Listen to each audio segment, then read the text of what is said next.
thấy nào hồi thu tập hà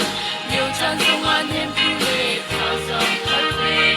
tu chu có bồi ba Giêsu asi atana tun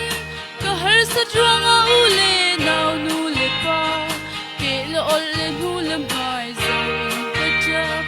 si se bom na ka mu khol hay lo Hilio chana ka falo do na cha u nau chane koi kon chapik chu ke ma ka si ati kamiti akan ho piao chalo ka zo ka cha akacha asiboy man Jesu asi at harawi na ka pipe walay asi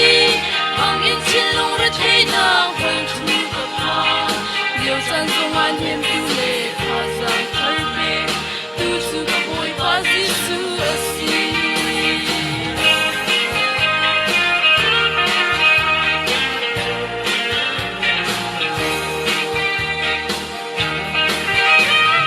kal nang hello kir nang hello tu tlau bang alok chong in ka shum ka ai liêu chana ka do do na cha tu khal cha ka umati aga pumi siang pa sang e in no ma aga shwai ka phut ka tok lo te chua avan in chung kal min bala aga rel chi jam